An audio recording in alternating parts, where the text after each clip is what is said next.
Hello everyone.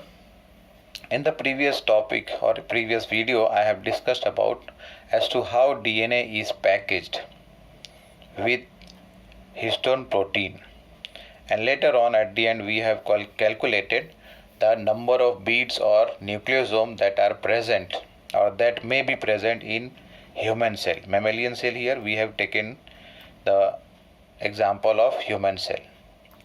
Now coming to the next topic, the search for genetic material. How genetic material was searched out. How it was established as to DNA is working as the genetic material. So if you remember earlier we have discussed about Friedrich Mischer. In 1869 he found out that DNA is an acidic material, and the principle of inheritance that was worked by Mendel in 1865. Both of these work were almost at the same time, 69 and over here 65. But it did not confirm as to DNA acts like a genetic material. And in order to establish or in order to confirm this, that DNA acts as the genetic material, it took a long time to be discovered and proven. In 1926 or by 1926, what happens? The mechanism of genetic inheritance that reached at the molecular level. Means the scientists at that time were very keen and eager to find out as to what is that substance or molecule which passes the genetic information from one generation to the next generation. And whatever discoveries were made previously by Mendel, followed by two scientists were there, Sutton and Boveri, and then later on Thomas Hunt Morgan and other scientists were there who had worked out with different experiments, and it had now made the search for DNA or search for the genetic material little bit narrowed. Means the search for the DNA was little bit arised, or nearly arised, you can say. Nearly they had reached to find out as to what is the molecule which is acting like the genetic material. Now here, chromosomes, they had worked out that they are present inside the nucleus of most of the cell. Now the question was, or otherwise the question that was not answered was that what is that molecule which is acting like a genetic material, or otherwise the genetic material which is passing from one generation to another generation, of what substance or of what molecule it is made up of. That was the question that was not answered yet. So an experiment that was performed by Frederick Griffith in 1928. He carried out a series of experiments on a bacteria named as Streptococcus pneumoniae. He experimented with this bacteria Streptococcus pneumoniae, also known as Pneumococcus pneumoniae, and he worked before that, this bacteria is responsible for causing a disease called as pneumonia. As the name suggests, if you see the species name, pneumoniae, right? Streptococcus pneumoniae or otherwise Pneumococcus pneumoniae. This is a bacteria which is responsible for causing pneumonia. And when he was studying this bacteria, he found something different. Which led him to discover or otherwise establish as to DNA was the material which passed from one generation to another. Actually, he did not establish as to DNA is the genetic material, but something was there. He found as to something was there which passed from one kind of bacteria into the other kind, and the other kind was changed into some other form, that is, let us say over here, the first kind. We will be discussing here further. Now, during his experiment, What he found, I said, the bacteria had changed in physical form. That means the bacteria that was transformed from harmless strain. A strain of the bacteria was not able to cause disease. That is the which disease? Pneumonia. Was made as or was converted into pathogenic. Let's see how it happened. Now, when he was working with this bacteria, he found out when it was cultured onto the plates, that is Petri plate. We have discussed earlier, you know about Petri plate. So when this bacteria was cultured, it produced two different kinds of colonies. When it was cultured in the Petri plates, what happened? It produced two kinds of colonies, and based on that, two names were given, that is the S strain and the R strain. S for smooth, R for rough. A strain of bacteria which is called as S strain. Now, why this bacteria is called as S or smooth? Because they produce a smooth, shiny colonies. The surface of the colony is smooth, and this surface is smooth because of the presence of a gummy polysaccharide coating. Because of a presence of gummy polysaccharide coating that is acting like, or that acts as an capsule. We have discussed earlier about the capsule. And this coating, actually the capsule, gives protection to this bacteria. Let us say that it has entered into the body of a person. So person's body can act onto the bacterial cell, and bacterial cell can be killed or made harmless. But here, because of presence of this capsule, which is made up of a gummy polysaccharide, nothing happens to them. Means they are not affected by the host mechanism or host defense mechanisms. And because of this presence of this polysaccharide over here, or because of the capsule present here, they become virulent or otherwise pathogenic. Means they are able to cause the disease. These are also, that's why named as S3 type or S3 strain we can name. They are virulent or pathogenic. That means they are able to cause the disease. The second strain is the R strain. This is called as R strain because their colonies are rough. The outer surface of the colony is rough with dull appearance. Means it does not have the shiny appearance even. And they do not have this capsule. The presence of polysaccharide, gummy polysaccharide is not here, and due to that they do not have capsule. So that means what? They are non-capsulated. And due to that, what happens when they enter into the body of a human being? They are made harmless. They are affected by the host defense mechanism. And they are, that's why, non-virulent. Means they are not able to cause the disease. Either you call it non-virulent or otherwise non-pathogenic, since they are not able to cause the disease. Now, how he proceeded? What he did, he took the S strain and R strain separately. S strain of the bacteria and R strain of the bacteria separately. We can call these as S3 and the other one as R2. And he injected this bacterial into the body of a mouse. He injected this into the body of the mouse. That is, let us say first one, S type, S3 type, or that is the bacteria which had smooth colony or which formed a smooth colony because of the presence of capsule here. What happened? It produced this bacteria was able to cause the pneumonia, and as a result of which, what happened? The mouse died. In second case, he took the R strain. That is the one which is producing the rough colony. It did not have the capsule. When this bacteria was injected into the body of the mouse remained healthy because the disease was not caused over here. The host, that is the defense mechanism of the mouse, was able to act against the bacteria, and the bacteria was not able to do or cause the disease in its body.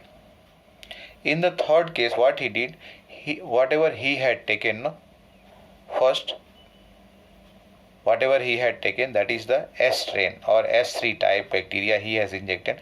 So what he did, he killed that bacteria by applying heat. It means over here, heat killed capsulated or encapsulated bacteria, that is S type, was injected. And then he found the mouse did not have any effect, means mouse lived because the disease was not caused.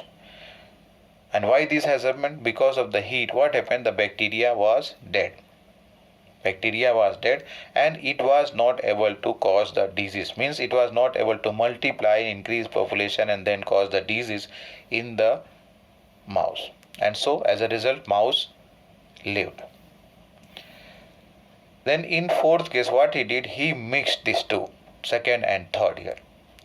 Living non-capsulated bacteria, that is R2 type, he mixed with the S type, that is the heat killed capsulated bacteria. Means he took first of all S3 type, or otherwise you can say the S type, smooth, the bacteria which produced smooth colony, he killed that and then he mixed with this living non-capsulated bacteria. And then he injected the mixture in the fourth case. And to his surprise, he found that the mouse died. Now, if you see, consider here, this second and third are mixed here. In both these cases, the mouse is living. Mouse is healthy. In the second case, R type bacteria or R2 type bacteria was injected. This was not virulent or pathogenic. So it did not produce did not cause the pneumonia disease. Whereas in the third case, already it was the bacteria that was used as type was killed already. So both of these cases, what happened? Separately, they did not show the infection. But when these both were combined in the fourth case over here, what happened? The mouse was found to be dead. Now what happened? What happened that the disease was produced in the mouse and as a result of which the mouse died. Now Griffith came to a conclusion that there was something which has got transferred from the R type, heat killed S type bacteria. Something had got transferred from the heat killed encapsulated bacteria into the live non-capsulated bacteria. Means over here S type to R2 type.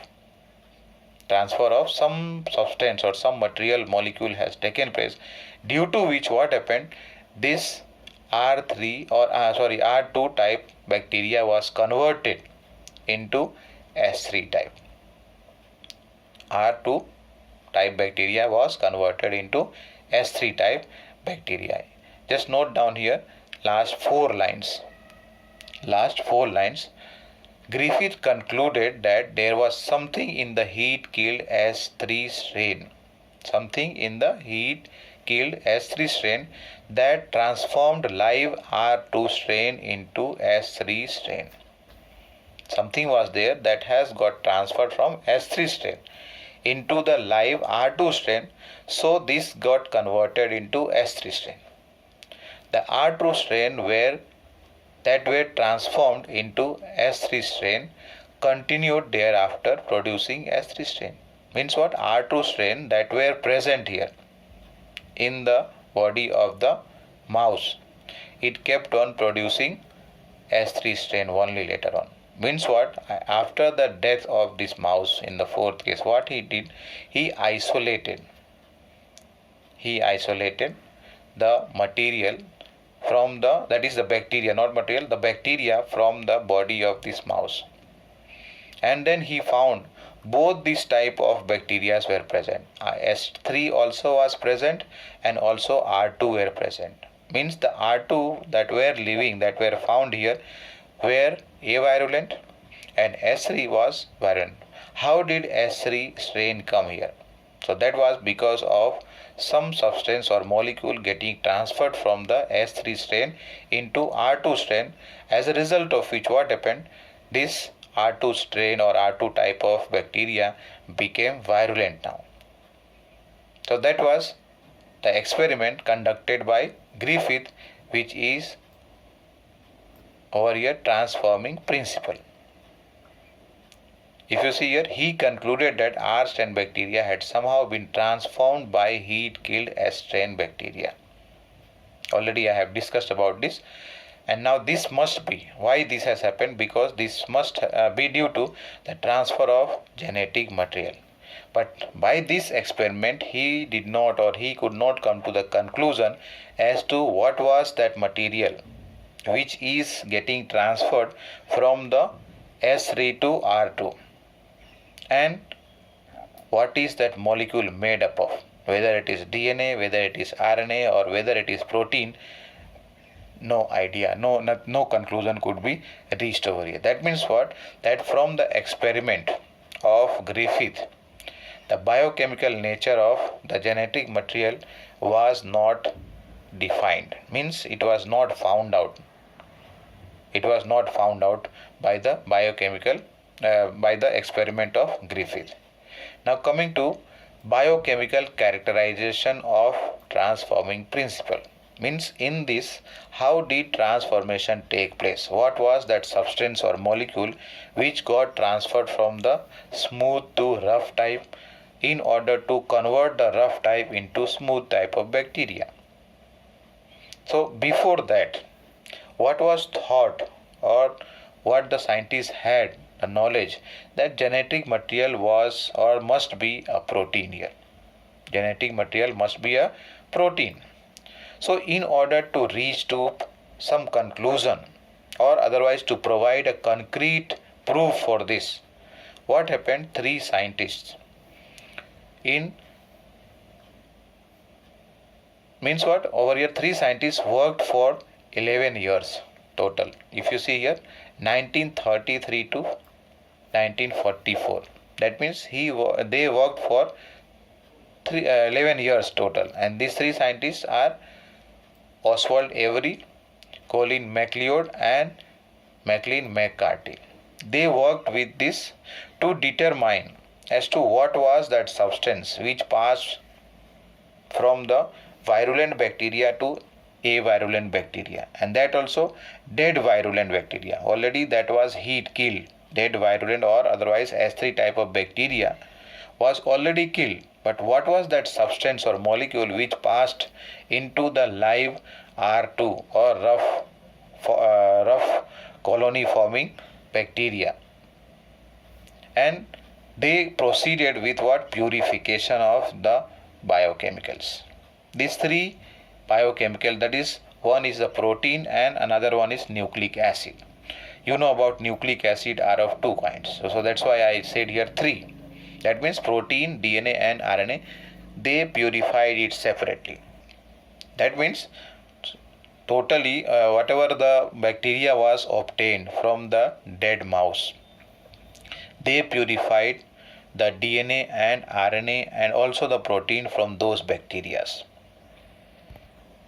From those bacteria, what happened?